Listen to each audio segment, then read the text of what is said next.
Pemerintah akan mencairkan gaji ke-13 bagi aparatur sipil negara ASN, TNI, Polri, dan pensiunan pada Juni tahun 2021. Dengan demikian, setelah mendapatkan tunjangan Hari Raya THR keagamaan, para PNS akan menerima pembayaran gaji ke-13. Gaji ke-13 pelaksanaannya pada Juni tahun 2021. Besaran gaji ke-13 bagi ASN, TNI, dan Polri adalah gaji pokok dan tunjangan melekat, ujar Menteri Keuangan Sri Mulyani dalam konferensi pers Kamis tanggal 29 Maret tahun 2021 lalu. Sri Mulyani mengatakan pemerintah hanya memasukkan gaji pokok dan tunjangan melekat dalam pembayaran gaji ke-13. Itu berarti, tunjangan kinerja kembali dihapus dari komponen gaji ke-13. Tunjangan melekat terdiri dari tunjangan keluarga dan tunjangan jabatan yang masuk dalam komponen pembayaran gaji ke-13. Besaran gaji ke-13 TNI, Polri, PNS adalah gaji pokok dan tunjangan melekat, ungkapnya.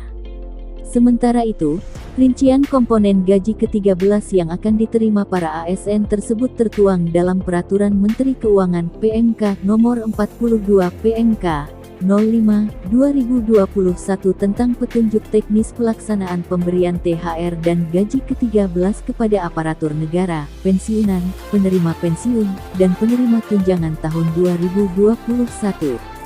Yang bersumber dari Anggaran Pendapatan dan Belanja Negara (APBN). Gaji ke-13 bagi PNS, PPPK, TNI, Polri, pejabat negara, Dewan Pengawas Komisi Pemberantasan Korupsi (KPK), pimpinan Lembaga Penyiaran Publik (LPP), dan pegawai non-ASN yang bertugas pada LPP terdiri dari gaji pokok, tunjangan keluarga, tunjangan pangan dalam bentuk uang, dan tunjangan jabatan atau tunjangan umum. Besaran gaji pokok dan tunjangan tersebut sesuai dengan jabatan atau pangkatnya.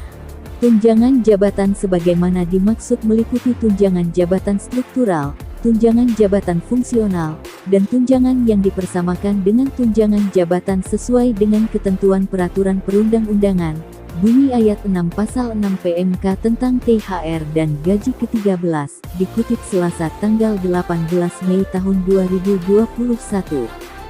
Sementara itu, gaji ke-13 bagi Wakil Menteri paling banyak sebesar 85% gaji ke-13 yang diberikan kepada Menteri. Sedangkan, gaji ke-13 bagi staf khusus di lingkungan kementerian, lembaga dan pejabat yang hak keuangan administratifnya disetarakan atau setingkat dengan menteri, pejabat pimpinan tinggi, administrator, atau pengawas paling banyak sebesar gaji ke-13 yang diberikan kepada pejabat yang setara atau setingkat hak keuangannya atau hak administratifnya. Selanjutnya, gaji ke-13 bagi hakim ad hoc, sebesar gaji ke-13 sesuai dengan ketentuan peraturan perundang-undangan.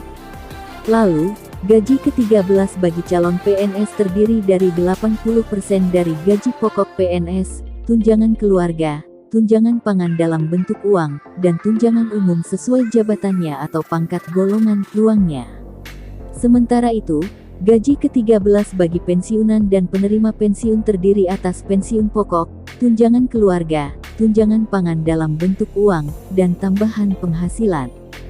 Gaji PNS sendiri diatur dalam PP Nomor 15 tentang Gaji PNS. Dalam aturan itu, dituliskan bahwa gaji terendah PNS, golongan 1A masa kerja di bawah 1 tahun sebesar Rp1.560.800. Sementara itu, gaji tertinggi yakni untuk PNS golongan 4E dengan masa kerja 32 tahun adalah sebesar Rp5.901.200.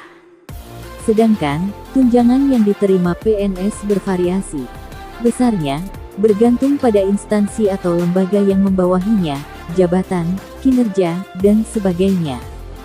Berikut daftar penerima THR dan gaji ke-13 dari pemerintah. 1. PNS 2. Prajurit TNI 3. Anggota Polri 4. PNS, prajurit TNI, dan anggota Polri yang ditempatkan atau ditugaskan di perwakilan Republik Indonesia di luar negeri. 5. PNS, prajurit TNI, dan anggota Polri yang ditugaskan di luar instansi pemerintah baik di dalam maupun di luar negeri yang gajinya dibayar oleh instansi induknya. 6. PNS, prajurit TNI, dan anggota Polri penerima uang tunggu. 7.